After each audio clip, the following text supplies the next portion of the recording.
ಓಂ ಶಾಂತಿ. ಇಂದಿನ ದಿನಾಂಕ 2/8/2026. ಪ್ರಾರ್ಥ ಮುರುಳಿ ಅವ್ಯಕ್ತ ಬಾಪ್ತಾದ ರಿವೈಸ್ 17/2/2011 ಮಧುಬನ. ಮನ್ಸಾ ಸೇವೆಯ ಮೂಲಕ ಆತ್ಮಗಳಿಗೆ ಅನಿಯನ್ನು ಅಂಚಲಿ ಕೊಡುವ ಸೇವೆ ಮಾಡುತ್ತಾ ಬಹಳ ಕಾಲದಿಂದ ತೀವ್ರ ಪುರುಷಾರ್ಥ ಮಾಡಿ ಎವರ್ ರೆಡಿ ಆಗಿದ್ದರೆ ಮಾಲೆಯಲ್ಲಿ ಮಣಿ ಆಗಿಬಿಡುತ್ತೀರಿ. ಈ ದಿನ ಸ್ನೇಹ ಸಾಗರ ತನ್ನ ಸ್ನೇಹಿ ಮಕ್ಕಳೊಂದಿಗೆ ಮಿಲನ ಮಾಡಲು ಬಂದಿದ್ದಾರೆ.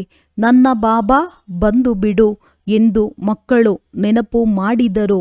ಅಂದಾಗ ಬಾಬಾ ಹೇಳುತ್ತಾರೆ, ನನ್ನ ಸ್ನೇಹಿ ಮಕ್ಕಳೇ, ಸ್ನೇಹದಲ್ಲಿ ಆ ರೀತಿ ಆಕರ್ಷಣೆ ಇದೆ. ಯಾವುದು? ಪ್ರತಿಯೊಬ್ಬ ಮಗು ತಂದೆಯನ್ನು ತನ್ನವರನ್ನಾಗಿ ಮಾಡಿಕೊಂಡಿದ್ದಾರೆ ಮತ್ತು ತಂದೆ ಪ್ರತಿಯೊಬ್ಬ ಮಗುವನ್ನು ನನ್ನ ಮಗು ಎಂದು ಹೇಳಿ ತನ್ನಲ್ಲಿ ಸಮಾವೇಶ ಮಾಡಿಕೊಂಡಿದ್ದಾರೆ. ಕಮಾಲ್ ಆಗಿದೆ. ಮಕ್ಕಳು ನನ್ನ ಬಾಬಾ ಎಂದು ಹೇಳಿದರೆ ನನ್ನದು ಎಂಬ ಶಬ್ದದಲ್ಲಿ ಇಷ್ಟು ಸ್ನೇಹ ತುಂಬಿದೆ. ಯಾವುದರಿಂದ ತಂದೆಯೂ ಸಹ ನನ್ನ ಮಕ್ಕಳು ಎಂದು ಹೇಳುತ್ತಾರೆ. ಸ್ನೇಹ ಹೇಗಿದ್ದವರನ್ನು ಹೇಗೆ ಮಾಡಿಬಿಡುತ್ತದೆ. ಪ್ರತಿಯೊಬ್ಬ ಮಗುವಿನ ಮಸ್ತಕದಲ್ಲಿ ಈ ದಿನ ಸ್ನೇಹದ ಅಲೆಗಳು ಬರುತ್ತಿದೆ. ಇದನ್ನು ನೋಡಿ ಬಾಪ್ ದಾದಾರವರು ಹರ್ಷಿತರಾಗುತ್ತಿದ್ದಾರೆ. ಸ್ನೇಹವೇ ಹೃದಯವನ್ನು ತನ್ನದನ್ನಾಗಿ ಮಾಡಿಕೊಳ್ಳುವ ಸಾಧನೆಯಾಗಿದೆ.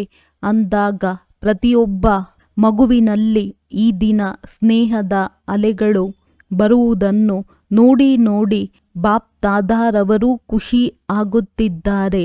ಈಗೀಗ 5 ನಿಮಿಷಕ್ಕಾಗಿ ಒಂದು ಡ್ರಿಲ್ಲನ್ನು ಬಾಪ್ ದಾದಾ ಎಲ್ಲರಿಗೆ ಮಾಡಿಸುತ್ತಿದ್ದಾರೆ. ತನ್ನ ಮನಸಾ ಶಕ್ತಿಯಿಂದ ಸೃಷ್ಟಿಯಲ್ಲಿ ಯಾರೆಲ್ಲ ತಮ್ಮ ಭಕ್ತರು ಅಥವಾ ಅನೇಕ ದುಃಖಿ ಅಶಾಂತ ಆತ್ಮಗಳು ತಮ್ಮನ್ನು ನೆನಪು ಮಾಡುತ್ತಿದ್ದಾರೆ. ನನ್ನ ಪೂರ್ವಜರೇ, ನಮಗೆ ಸ್ವಲ್ಪ ಸಮಯಕ್ಕಾದರೂ ಶಾಂತಿಯನ್ನು ಕೊಡಿ, ಸ್ವಲ್ಪವಾದರೂ ಸುಖದ ಹನಿಯನ್ನು ಕೊಡಿ. ಅಂತಹ ಆತ್ಮಗಳನ್ನು ರಕ್ಷಣೆ ಮಾಡಿ. ಇಲ್ಲಿ ಕುಳಿತಿದ್ದರೂ ಇಮರ್ಜ್ ಮಾಡಿಕೊಳ್ಳಿ. ಕೂಗು ಕೇಳಿಸುತ್ತಿದೆಯೇ? ರಕ್ಷಣೆ ಮಾಡಿ, ರಕ್ಷಣೆ ಮಾಡಿ ಎಂದು ಕೂಗುತ್ತಿದ್ದಾರೆ. ಅಂದಾಗ ಅಂತಹ ಆತ್ಮಗಳಿಗೆ ತಮ್ಮ ಮನಸ್ಸ ಶಕ್ತಿಯ ಮೂಲಕ ಸುಖ ಶಾಂತಿಯ ಕಿರಣಗಳನ್ನು ತಲುಪಿಸಿ. ಈ ಮನ್ಸಾ ಸೇವೆ ಇಡೀ ದಿನದಲ್ಲಿ ಪದೇ ಪದೇ ಮಾಡುತ್ತೀರಿ. ಏಕೆಂದರೆ ತಂದೆಯ ಜೊತೆ ತಾವು ಮಕ್ಕಳು ಸಹ ವಿಶ್ವ ಸೇವಕರಾಗಿದ್ದೀರಿ. ಇಡೀ ದಿನ ವಾಣಿಯ ಮೂಲಕ ಹೇಗೆ ಸೇವೆಗೆ ನಿಮಿತ್ತರಾಗುತ್ತೀರಾ, ಅದೇ ರೀತಿ ಮಧ್ಯ ಮಧ್ಯದಲ್ಲಿ ಮನ್ಸಾ ಸೇವೆಯ ಅಭ್ಯಾಸ ಮಾಡುತ್ತೀರಿ. ಇದರಲ್ಲಿ ತಮಗೆ ತಮ್ಮ ಲಾಭವೂ ಇದೆ. ಏಕೆಂದರೆ ಒಂದು ವೇಳೆ ತಮ್ಮ ಮನಸ್ಸು ಸದಾ ಸೇವೆಯಲ್ಲಿ ಬ್ಯುಸಿಯಾಗಿದ್ದರೆ ತಮ್ಮ ಹತ್ತಿರ ಮಾಯೆ ಮಧ್ಯ ಮಧ್ಯದಲ್ಲಿ ಕೆಲಸಕ್ಕೆ ಬಾರದೆ ಸಂಕಲ್ಪಗಳು ಅಥವಾ ವ್ಯರ್ಥ ಸಂಕಲ್ಪಗಳು ಮಾಡುತ್ತದೆ. ಅದರಿಂದ ಬಚಾವಾಗುತ್ತೀರಿ. ಪರಿಶ್ರಮ ಮಾಡಬೇಕಾಗಿಲ್ಲ. ಈಗ ಬಾಪ್ ದಾದಾ ಹೇಗಿದ್ದೀರಾ ಎಂದು ಕೇಳುತ್ತಾರೆ. ಅಂದಾಗ ಯಾವ ಉತ್ತರವನ್ನು ಕೊಡುತ್ತೀರಿ? ಪುರುಷಾರ್ಥ ಇದೆ. ಆದರೆ ಕೆಲವೊಮ್ಮೆ ಸದಾಕಾಲದ ಪುರುಷಾರ್ಥ ನಡೆಯುತ್ತಿಲ್ಲ. ಅಂದಾಗ ಬಾಪ್ ದಾದಾ ಈಗ ಎಲ್ಲ ಮಕ್ಕಳ ಈ ರೆಕಾರ್ಡನ್ನು ನೋಡಲು ಬಯಸುತ್ತಾರೆ. ಈ ಕೆಲವೊಮ್ಮೆ ಎಂಬ ಶಬ್ದ ಸಮಾಪ್ತಿ ಆಗಿಬಿಡಲಿ. ಈ ರೀತಿ ಆಗಲು ಸಾಧ್ಯತೆ ಇದೆಯೇ? ಕೆಲವೊಮ್ಮೆ ಎನ್ನುವುದು ಸಮಾಪ್ತಿ ಆಗುತ್ತದೆಯೇ?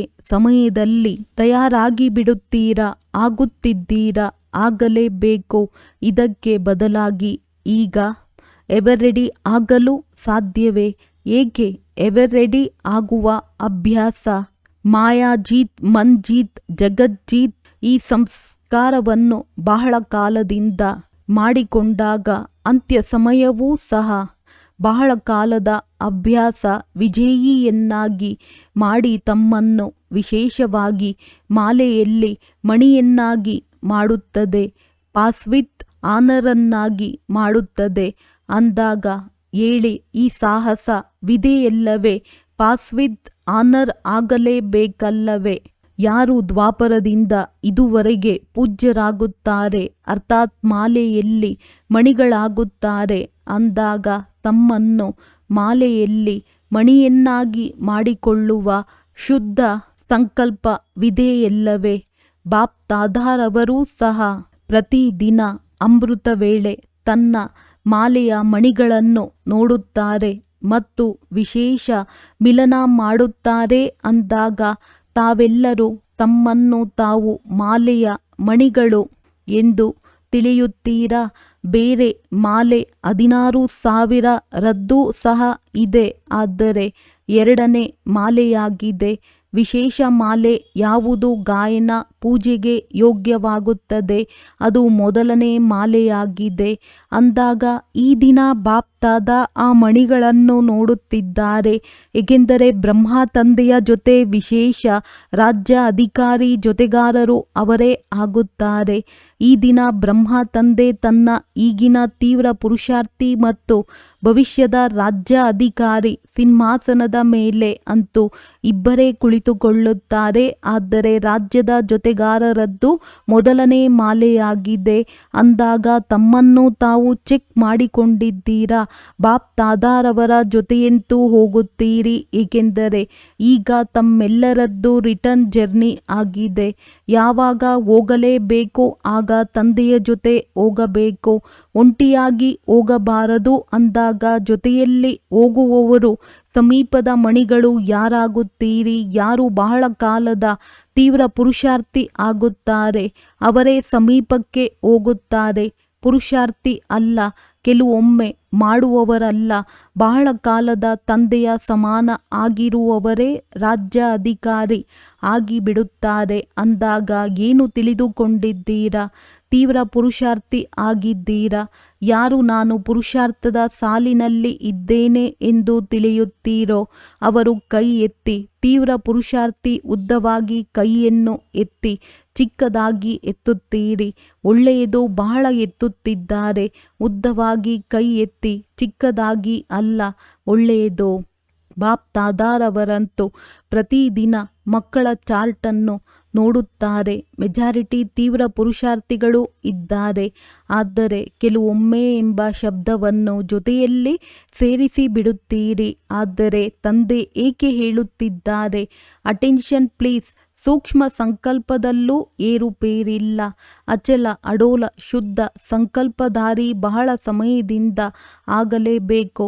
ಕೆಲವು ಮಕ್ಕಳು ಬಹಳ ಮಧುರ ಆತ್ಮಿಕ ವಾರ್ತಾಲಾಪವನ್ನು ಮಾಡುತ್ತಾರೆ. ಬಾಬಾ, ನಾವು ತಯಾರಾಗಿಯೇ ಬಿಡುತ್ತೇವೆ ಎಂದು ಹೇಳುತ್ತಾರೆ, ಏಕೆಂದರೆ ಸಮಯ ಎಷ್ಟು ಸಮೀಪ ಬರುತ್ತದೋ, ಪರಿಸ್ಥಿತಿಗಳು ಬಂದಾಗ, ಏರುಪೇರು ಆದಾಗ ವೈರಾಗ್ಯ ಸ್ವತಃವಾಗಿಯೇ ಬಂದು ಬಿಡುತ್ತದೆ.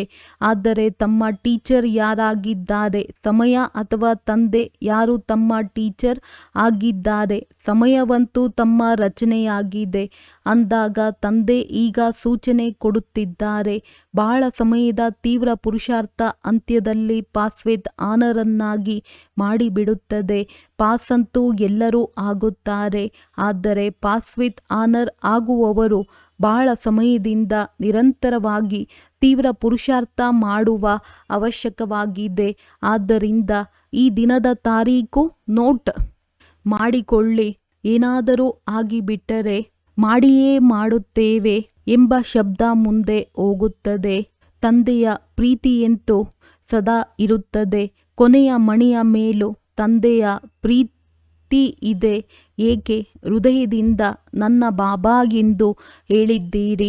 ಈ ದಿನದ ದೊಡ್ಡ ಆತ್ಮಗಳು ನನ್ನ ಬಾಬಾ ಎಂದು ಹೇಳುವುದಿಲ್ಲ, ಆದರೆ ನನ್ನ ಬಾಬಾ ಎಂದು ಒಪ್ಪುತ್ತಾರೆ. ಆದ್ದರಿಂದ ತಂದೆಯ ಪ್ರೀತಿ ಅವರ ಮೇಲೂ ಇರುತ್ತದೆ. ಮಕ್ಕಳ ಮೇಲೆ ಪ್ರೀತಿ ತಂದೆಗೆ ಸದಾ ಇರುತ್ತದೆ, ಕೊನೆಯವರೆಗೂ ಇರುತ್ತದೆ. ಕೊನೆಯವರ ಮೇಲೂ ಇರುತ್ತದೆ. ಸ್ನೇಹವೇ ತಮ್ಮನ್ನು ತಂದೆಯವರನ್ನಾಗಿ ಮಾಡಿದೆ. ಬಾಪ್ ದಾದಾರವರು ಇದನ್ನು ಸಹ ತಿಳಿಸಿದ್ದಾರೆ.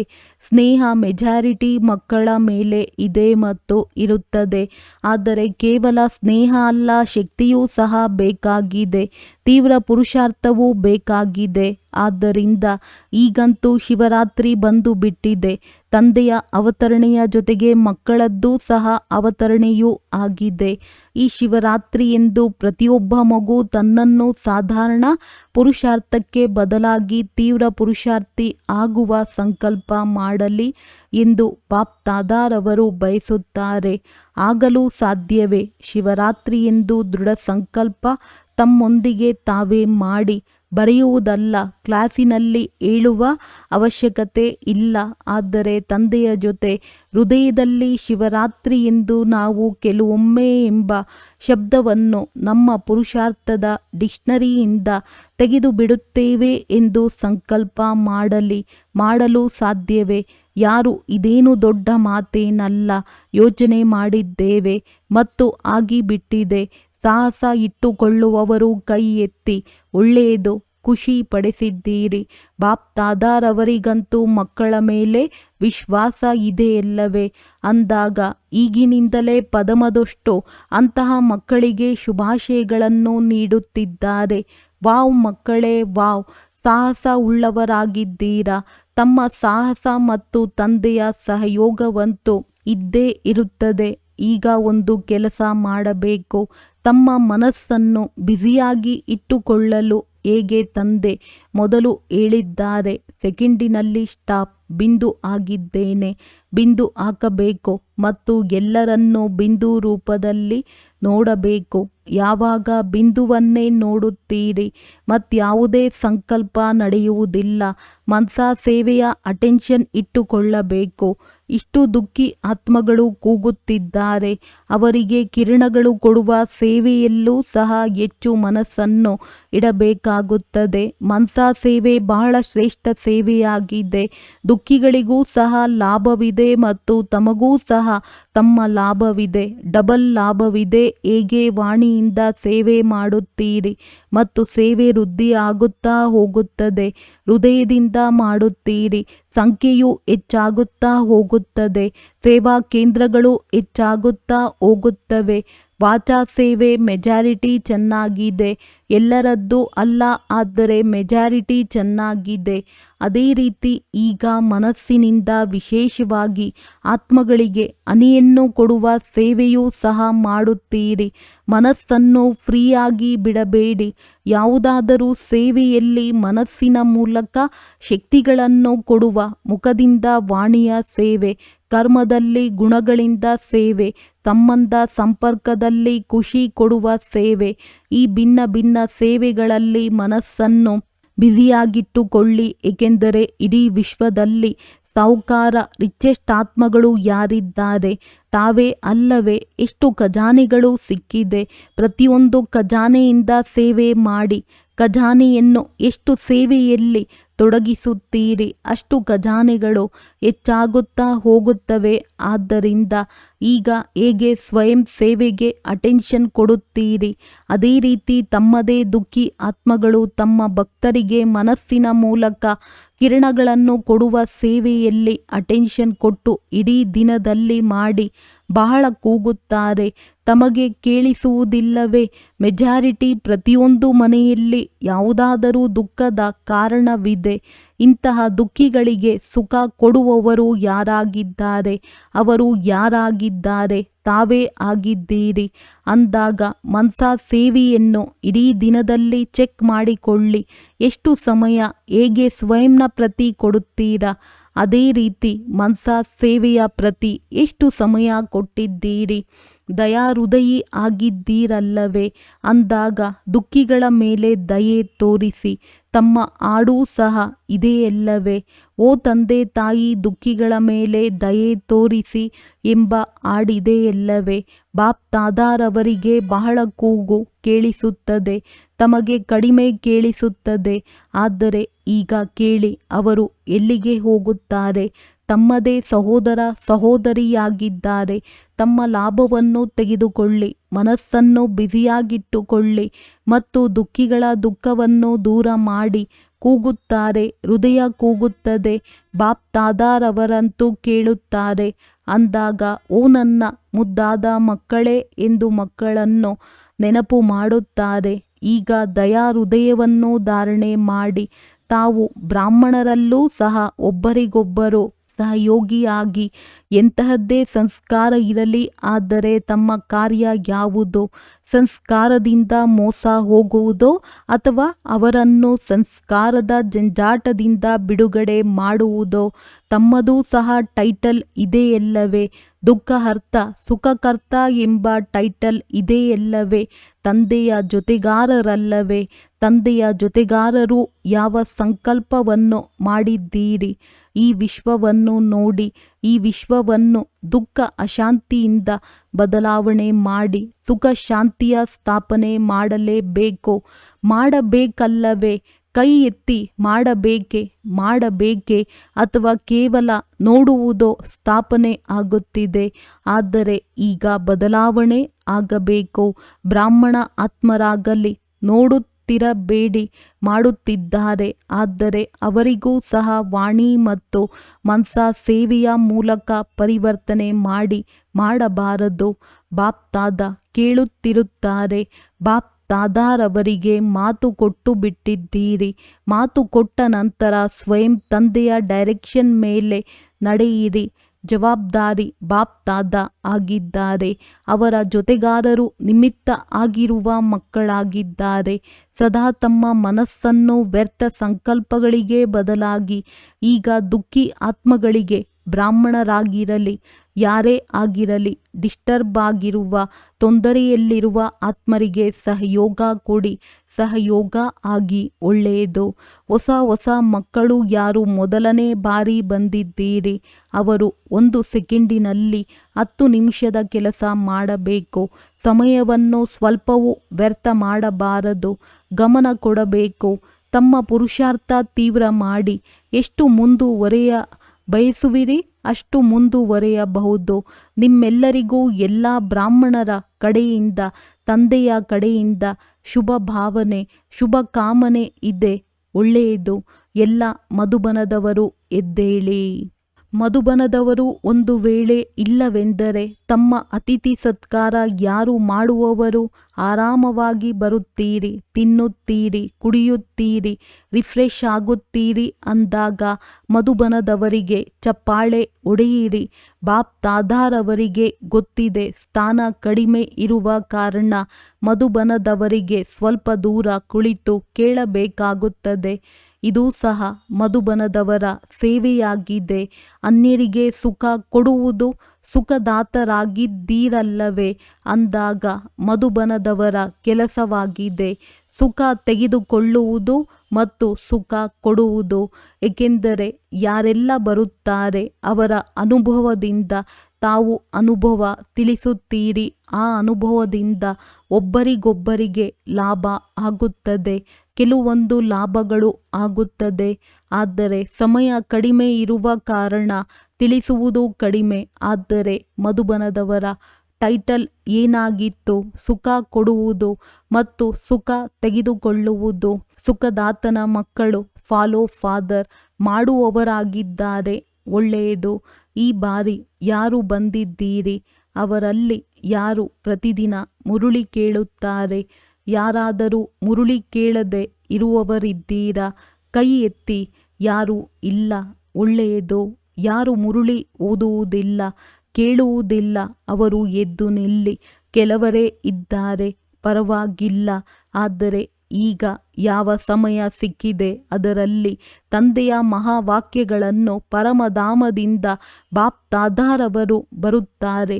ಸೂಕ್ಷ್ಮವತನದಿಂದ ಬ್ರಹ್ಮ ಬಾಬಾ ಬರುತ್ತಾರೆ ಮತ್ತು ಬಂದು ಮಹಾವಾಕ್ಯಗಳನ್ನು ಉಚ್ಚಾರಣೆ ಮಾಡುತ್ತಾರೆ. ಆದ್ದರಿಂದ ಮುರುಳಿ ಎಂದೂ ಸಹ ಒಂದು ದಿನವೂ ಮಿಸ್ ಮಾಡಬಾರದು. ತಮ್ಮ ಬಾಪ್ ದಾದಾರವರ ಹೃದಯ ಸಿಂಹಾಸನ ಬಿಟ್ಟು ಹೋಗುತ್ತದೆ. ಆದ್ದರಿಂದ ಯಾರೆಲ್ಲ ಮುರುಳಿಯನ್ನು ತಪ್ಪಿಸುತ್ತಾರೆ ಅವರು 3 ಸಿಂಹಾಸನಕ್ಕೆ ಮಾಲೀಕರಲ್ಲ ಎಂದು ತಿಳಿದುಕೊಳ್ಳಬೇಕು. 2 ಸಿಂಹಾಸನಕ್ಕೆ ಮಾಲೀಕರು ಯಥಾಶಕ್ತಿ ಅನುಸಾರವಾಗಿ ಆಗುತ್ತಾರೆ. ಆದ್ದರಿಂದ ಮುರುಳಿ ಮುರುಳಿ ಮುರುಳಿ. ಏಕೆಂದರೆ ಮುರುಳಿಯಲ್ಲಿ ಪ್ರತಿದಿನ ಡೈರೆಕ್ಷನ್ ಇರುತ್ತದೆ. 4 ಸಬ್ಜೆಕ್ಟ್ಗಳ ಡೈರೆಕ್ಷನ್ ಇರುತ್ತದೆ. ಅಂದಾಗ ಪ್ರತಿದಿನದ ಡೈರೆಕ್ಷನ್ ತೆಗೆದುಕೊಳ್ಳಬೇಕಲ್ಲವೇ? ಯಾರೆಲ್ಲ ತಪ್ಪಿಸುತ್ತೀರಿ ಕಾರಣದಿಂದಾಗಲಿ ಅಕಾರಣದಿಂದಾಗಲಿ ಅವರು ಹೇಗೆ ಮುರುಳಿ ಕೇಳುವುದು ಎಂದು ತಮ್ಮ ಪ್ರೋಗ್ರಾಂ ಮಾಡಿಕೊಳ್ಳಬೇಕು. ಯಾವುದಾದರೂ ನಿವಾರಣೆಯನ್ನು ಯೋಚಿಸಿ. ಈಗಿನ ಸಮಯದಲ್ಲಿ ವಿಜ್ಞಾನದ ಸಾಧನಗಳು ತಮಗಾಗಿ ಇದೆ. ಬ್ರಹ್ಮ ತಂದೆಯಲ್ಲಿ ಪ್ರವೇಶತೆಯ 100 ವರ್ಷದ ಮೊದಲು ಈ ವಿಜ್ಞಾನ ಬಂದಿದೆ. ತಮಗೂ ಕೆಲಸಕ್ಕೆ ಬರುತ್ತದೆ. ಆದ್ದರಿಂದ ಅದನ್ನು ಉಪಯೋಗಿಸಿ ಲಾಭವನ್ನು ತೆಗೆದುಕೊಳ್ಳಿ. ಒಳ್ಳೆಯದು. ಎದುರಿನಲ್ಲಿ ಕುಳಿತಿರುವವರು ಮತ್ತು ಎಲ್ಲಾದರೂ ಕೇಳುತ್ತಿರುವ ಮಕ್ಕಳಿಗೆ ಬಾಪ್ ದಾದಾರವರ ಹೃದಯ ತುಂಬಿ ಪ್ರೀತಿಯಿಂದ ನೆನಪು, ಪ್ರೀತಿ ಹಾಗೂ ನಮಸ್ತೆ.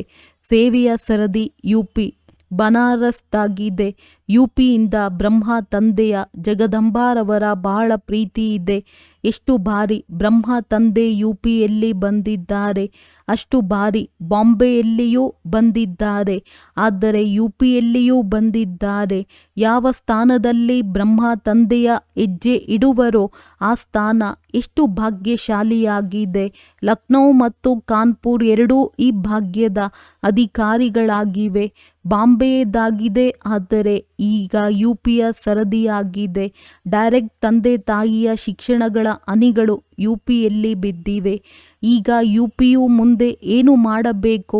ವಾಣಿಯ ಮೂಲಕ ಮೇಳಗಳಲ್ಲಿ ಸೇವೆಯಂತೂ ಮಾಡುತ್ತೀರಿ. ಆದರೆ ಈಗ ಸಮಯಾನುಸಾರ ಬಾಪ್ದಾದ ಹೇಳುತ್ತಾ ಬಂದಿದ್ದಾರೆ. ಮೊದಲಿನ ವಾರಸುದಾರರು ಮತ್ತು ಪ್ರಸಿದ್ಧ ಮೈಕ್ ಪ್ರಸಿದ್ಧದ ಅರ್ಥ ಆಗಿದೆ. ಅವರ ಹೇಳುವ ಪ್ರಭಾವ ಕೇಳುವವರ ಮೇಲೆ ಬೀಳುವಂಥದ್ದಾಗಿದೆ. ಇಂತಹ ಮೈಕ್ ತಯಾರಿ ಮಾಡಿ. ಇಂತಹ ವಾರಸುದಾರರ ಗುಂಪು ಪ್ರತಿ ಸೆಂಟರ್ನಲ್ಲಿರಲಿ. ಯುಪಿನಲ್ಲಿ ಎಷ್ಟೊಂದು ಸೆಂಟರ್ಗಳಿವೆ, ಬಹಳಷ್ಟಿವೆ ಎಲ್ಲವೇ. ಅಂದಾಗ ಇಷ್ಟು ಸೇವಾ ಕೇಂದ್ರಗಳನ್ನು ತೆರೆಯಬೇಕು. ಲೆಕ್ಕ ಮಾಡಿ ಎಷ್ಟೊಂದು ಸೆಂಟರ್ಗಳಿವೆ ಮತ್ತು ಎಷ್ಟು ವಾರಸುದಾರರಾಗಿದ್ದಾರೆ ಮತ್ತು ಎಷ್ಟು ಆಗಬೇಕು ಅಷ್ಟು ಆಗಿದ್ದಾರೆಯೇ ಅಥವಾ ಇಲ್ಲ? ಒಂದು ವೇಳೆ ಆಗಬೇಕೆಂದರೆ ಸಮಯದ ಮೇಲೆ ಯಾವುದೇ ಭರವಸೆ ಇಲ್ಲ. ಬೇಗ ಬೇಗ ವಾರಸುದಾರರು ಮತ್ತು ಮೈಕನ್ನು ತಯಾರಿ ಮಾಡಿರಿ. ಯಾರ ಧ್ವನಿಯಿಂದ ಅನೇಕ ಆತ್ಮರ ಭಾಗ್ಯದ ರೇಖೆ ತೆರೆದು ಬೀಳಲಿ. ಏಕೆಂದರೆ ನೀವಂತೂ ಬಹಳಷ್ಟು ಸೇವೆಯನ್ನು ಮಾಡಿದ್ದೀರಿ. ಯಾರು ಹಳಬರಿದ್ದಾರೆ ಅವರಂತೂ ಬಹಳ ಸೇವೆಯನ್ನು ಮಾಡಿದ್ದಾರೆ. ಈಗ ಸೇವೆಯನ್ನು ಮಾಡಿಸಿರಿ. ಮಾಡುವರು ತಯಾರಿ ಮಾಡಿರಿ. ಮಾಡಬಹುದಲ್ಲವೇ? ಟೀಚರ್ಸ್ ಕೈ ಎತ್ತಿರಿ. ಒಳ್ಳೆಯದು. ಟೀಚರ್ಸ್ ಬಹಳಷ್ಟಿದ್ದೀರಿ. ಇಷ್ಟೇ ತಯಾರಿ ಮಾಡಿದ್ದೀರಿ. ಪ್ರತಿಯೊಂದು ಸೆಂಟರ್ ಚಿಕ್ಕದಿರಬಹುದು ಅಥವಾ ದೊಡ್ಡದಿರಬಹುದು. ಸೆಂಟರ್ನ ಲಿಸ್ಟ್ನಲ್ಲಿದ್ದೀರಿ. ಅವಶ್ಯವಾಗಿ ಪ್ರೂಫ್ ಕೊಡಬೇಕು. ಏಕೆಂದರೆ ಸಮಯದ ಯಾವುದೇ ಭರವಸೆ ಇಲ್ಲ. ಯಾವಾಗಾದರೂ ಏನಾದರೂ ಆಗಬಹುದು. ಅದಕ್ಕಾಗಿ ಬಾಪ್ದಾದ ಎಲ್ಲ ಝೋನ್ಗೆ ಯಾರೆಲ್ಲ ಬಂದಿದ್ದಾರೆ ಬಂದಿಲ್ಲವೋ ಎಲ್ಲ ಝೋನ್ನವರಿಗೆ ಇದೇ ಹೇಳುತ್ತಾರೆ. ಈಗ ಮುಂದುವರಿಯಿರಿ. ಕ್ಲಾಸ್ಗಳು ನಡೆಯುತ್ತಿರುತ್ತವೆ. ಸಂಖ್ಯೆಯು ಹೆಚ್ಚಾಗುತ್ತಿರುತ್ತದೆ. ಆದರೆ ಈಗ ನಿಮಿತ್ತರಾಗುವವರು ಮಾಡಿ ಮತ್ತು ಮಾಡುವುದಕ್ಕಾಗಿ ಬಾಪ್ ದಾದಾರವರು ನೋಡಿದ್ದಾರೆ. ಪ್ರತಿ ಝೋನ್ನಲ್ಲಿ ಇಂತಹ ಆತ್ಮರಿರಲಿ ಯಾರು ನಿಮಿತ್ತರಾಗಬಹುದು. ಯುಪಿ ರವರು ಒಂದಂತೂ ಭಕ್ತರ ಕಲ್ಯಾಣವನ್ನು ಮಾಡಿರಿ. ಭಕ್ತರು ಎಂದು ಹೇಳಿಕೊಳ್ಳುವರು ಬಹಳ ಕಡಿಮೆ ಇದ್ದಾರೆ. ಆದರೆ ಭಕ್ತಿಯೂ ಇದೆ. ಅವರಿಗೆ ಭಕ್ತಿಯ ಫಲವನ್ನು ಕೊಡಿಸಿ. ಬಹಳಷ್ಟು ಪರಿಶ್ರಮ ಮಾಡುತ್ತೀರಿ. ಬಾಪ್ ದಾದಾರವರು ನೋಡಿದ್ದರು. ಪ್ರತಿಯೊಬ್ಬರೂ ತಮ್ಮ ಪುರುಷಾರ್ಥದಲ್ಲಿ ಮುಂದುವರಿಯುತ್ತಿದ್ದಾರೆ. ಆದರೆ ಈಗಲೂ ಮುಂದುವರಿಯಲು ಮಾರ್ಜಿನ್ ಇದೆ. ಮಾಡುತ್ತಿದ್ದೀರಿ. ಈ ರೀತಿಯೆಲ್ಲ ಮಾಡುತ್ತಿದ್ದೀರಿ. ಆದರೆ ಸ್ವಲ್ಪ ಇನ್ನೂ ತೀವ್ರತೆಯನ್ನು ಹೆಚ್ಚಿಸಿರಿ. ಒಳ್ಳೆಯವರಾಗಿದ್ದೀರಿ ಮತ್ತು ಒಳ್ಳೆಯ ಸೇವೆ ಮಾಡುತ್ತೀರಿ. ಎಲ್ಲ ದಾದಿಯರೂ ಸಹ ನಿಮಗೆ ಶುಭಾಶಯಗಳನ್ನು ಕೊಡುತ್ತಾರೆ. ಪಾಂಡವರು ಎಷ್ಟೊಂದು ಜನ ಬಂದಿದ್ದಾರೆ. ಪಾಂಡವರು ಕಡಿಮೆ ಏನಿಲ್ಲ. ಕೆಲ ಸೇವೆಗಳನ್ನು ಪಾಂಡವರೇ ಮಾಡಬಹುದು. ಅದಕ್ಕೆ ಪಾಂಡವರಿಗೂ ಬಾಪ್ದಾದ ಮತ್ತು ಸರ್ವ ಮಧುಬನ ನಿವಾಸಿಯರು ಶುಭಾಶಯಗಳನ್ನು ಕೊಡುತ್ತಿದ್ದಾರೆ. ಒಳ್ಳೆಯದು. ವರದಾನ. ಬುದ್ಧಿ ಎಂಬ ಕಾಲು ಮರ್ಯಾದೆಯ ಗೆರೆಯೊಳಗೆ ಇಡುವಂತಹ ಸರ್ವವ್ಯಾಪಿ ಸಂಪನ್ನ ಶಕ್ತಿಶಾಲಿ ಭವ. ಯಾವ ಮಕ್ಕಳ ಬುದ್ಧಿ ಎಂಬ ಕಾಲು ಮರ್ಯಾದೆಯ ಗೆರೆಯಿಂದ ಸ್ವಲ್ಪವೂ ಹೊರಗೆ ಹೋಗುವುದಿಲ್ಲ. ಅವರು ಲಕ್ಕಿ ಮತ್ತು ಲವ್ಲಿ ಆಗಿಬಿಡುತ್ತಾರೆ. ಭಾಗ್ಯಶಾಲಿ ಮತ್ತು ಪ್ರಿಯರು. ಅವರಿಗೆಂದಿಗೂ ವಿಘ್ನ ಅಥವಾ ಬಿರುಗಾಳಿ, ಬೇಸರ, ಆಲಸ್ಯವೂ ಬರಲು ಸಾಧ್ಯವಿಲ್ಲ. ಒಂದು ವೇಳೆ ಬರುತ್ತದೆ ಎಂದರೆ ತಿಳಿದುಕೊಳ್ಳಿರಿ, ಅವಶ್ಯವಾಗಿ ಬುದ್ಧಿ ಎಂಬ ಕಾಲು ಮರ್ಯಾದೆಯ ಗೆರೆಯಿಂದ ಹೊರಗೆ ಹೋಗಿದೆ. ಗೆರೆಯಿಂದ ಹೊರಗಿಡುವುದು ಅರ್ಥಾತ್ ಬಿಕಾರಿ ಆಗುವುದಾಗಿದೆ. ಆದ್ದರಿಂದ ಎಂದಿಗೂ ಫಕೀರ ಅಂದರೆ ಬೇಡುವವರಲ್ಲ, ಸರ್ವ ಪ್ರಾಪ್ತಿ ಸಂಪನ್ನ ಶಕ್ತಿಶಾಲಿ ಆಗಿರಿ. ಸ್ಲೋಗನ್: ಯಾರು ಸದಾ ಭಿನ್ನ ಹಾಗೂ ತಂದೆಯ ಪ್ರಿಯರಾಗಿದ್ದಾರೆಯೋ ಅವರು ಸುರಕ್ಷಿತವಾಗಿ ಇರುತ್ತಾರೆ. ಅವ್ಯಕ್ತ ಸೂಚನೆಗಳು: ಅಪವಿತ್ರತೆಯ ಬೀಜವನ್ನು ಸಮಾಪ್ತಿ ಮಾಡಿ ಸಂಪೂರ್ಣ ಸ್ವಚ್ಛ ಪವಿತ್ರ ಆಗಿರಿ. ದೃಢತೆ ಸಫಲತೆಯ ಚಾವಿ ಆಗಿದೆ. ಸಫಲತೆ ನೀವು ಮಕ್ಕಳ ಜನ್ಮಸಿದ್ಧ ಅಧಿಕಾರವಾಗಿದೆ. ಹಾಗಾಗಿ ದೃಢತೆಯನ್ನು ಉಪಯೋಗಿಸಿರಿ. ಹುಡುಗಾಟಿಕೆಯಲ್ಲಿ ಬರಬೇಡಿ. ಆಗಿಬಿಡುವುದು, ಮಾಡಿಬಿಡುತ್ತೇವೆ, ಈ ರೀತಿ ಯೋಚಿಸಬೇಡಿ. ದೃಢ ಸಂಕಲ್ಪದ ಮನಸ್ಸಿನಿಂದ ವ್ಯರ್ಥ ಸಂಕಲ್ಪವನ್ನು ಸಮಾಪ್ತಿ ಮಾಡಿ ವಿಜಯಿ ಆಗಿ. ಒಳ್ಳೆಯದು. ಓಂ ಶಾಂತಿ.